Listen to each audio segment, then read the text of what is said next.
Бұрынғы өткен заманда бір қыз болыпты. Анасы оны өте жақсы көреді екен. Әжесінің де ең сүйікті немересі еді. Бірде әжесі немересінің туған күніне қызыл келпек сыйлапты. Қыз әжесінің сыйлығын басынан тастамай киіп жүретін болыпты. Содан бері көршілері кішкентай қызды қызыл келпек деп атап кетіпті. Бір күні анасы бәліш пісіріп қызына: «Қызым, мына бәлішпен бір құтымайды әжеңе апарып, қал жағдайын біліп қайтшы» дейді. Қызыл телпек: «Жарайды анашым, апарып келейін» деп бәлішпен май салынған себетті алады. Анасының сөзін екетпейтін қызыл телпек әжесіне барады. Оған әжесі тұратын ауылға жету үшін орман арқылы өтуге тура келеді. Қызыл телпек орманда жалғыз жүрудің қаншалықты қауіпті екенін білмеді. Сондықтан ол өлең айтып, гүл теріп, асықпай жүрді. Бір кезде орманның ішімен келе жатқан қыздың алдынан бір қасқыр шығады. «Қызыл телпек, сен қайда бара жатырсың?» деп сұрайды. Қызды жегісі келген қасқыр: «Мен әжемнің үйіне барамын. Оған анамның пісірген бәлішін және бір құтымай алып бара жатырмын» дейді қыз. Қызыл телпек қасқырдың жаман пиғылынан бейхабар еді. «Ал әжең қайда тұрады?» деп сұрайды қасқыр. «Әжем бе? Ол орманның ар жағындағы ауылда, ауыл шетіндегі диірменнің жанында. Диірменнің жанындағы бірінші үйде тұрады» деп қызыл телпек қасқырға әжесінің тұратын жерін дәл айтып береді. Бұл кезде жақын маңда отыншылар ағаш кесіп жатқан болатын. Қасқыр сол отыншылардың даусын естіп, қызға тиіспейді. Қызыл телпектің әжесінің тұратын жерін біліп алған ол алдымен әжесін жемек болады. «Жарайды, мен де сенімен бірге сол ауылға барып, әжеңнің жағдайын сұрап қайтайын. Кел, екеуіміз жарысайық, әжеңе қайсымыз бірінші жетер екенбіз.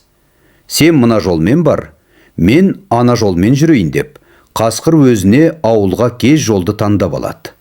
Қасқырдың ұсынысына келіскен қыз ұзақ жүретін жолға түседі. Ол жол жөнекей, асықпай гүл теріп барады. Ал қасқыр алды-артына қарамай тура ауылға қарай кездетіп бет алады. Қызыл телпектің әжесінің үйіне осылай ерте жеткен ол есікті қағады. «Тоқ, тоқ, тоқ! Бұл кім?» деп сұрайды әжесі. Қасқыр даусын жіңішкертіп: «Әже, бұл мен ғой, немере қызың қызыл телпек.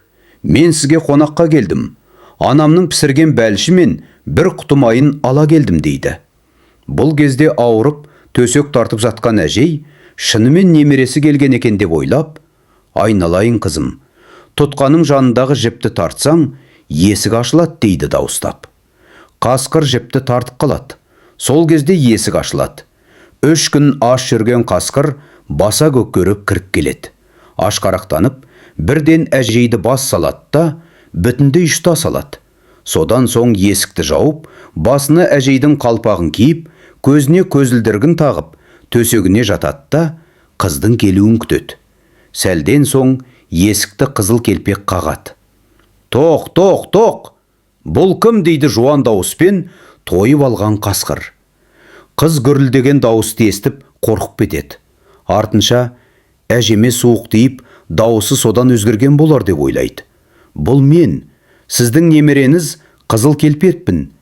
Мені сізге анам жіберді. Бәлішпен бір құтымай алып келдім».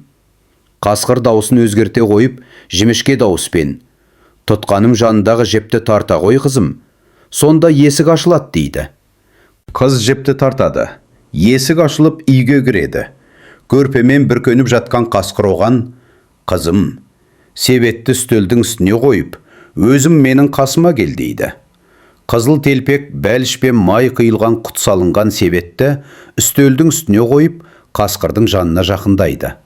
Қасқыр енді: «Жолдан шаршаған боларсың, қасыма кеп жата ғой» дейді. Әжем деп ойлаған қызыл телпек қасқырдың жанына жатады да: «Әже, әже, сіздің қолыңыз неге үлкен?» деп сұрайды. «Сені қатты құшағыма басу үшін қызым». «Әже, әже, құлағыңыз неге сондай үлкен?» «Сені жақсы есту үшін қызым». «Әже, әже, көзіміз неге үлкен?» «Сені жақсы көру үшін қызым». «Әже, әже, тісіміз неге сондай үлкен?» «Сені тезірек жеу үшін қызым». «Ау, деп қызыл телпекті бас салып, аяғындағы кебісі қызыл телпегімен бірге жұта салады. Байғұс қыз айғайлап та үлгермейді. Бірақ бақытына қарай, дәл осы сәтте үйдің қасынан бір отыншы өтіп бара жатқан еді. Отыншы қасқырдың даусын естіп, үйдің терезесінен қарайды. Үй ішінде төсекте орнынан қозғала алмай жатқан қасқырды көреді. Оның қампыған қарнына қарап, не болғанын бірден түсіне қояды. Отыншы жыртқышты ұстап алып, қарнын жарып жібереді.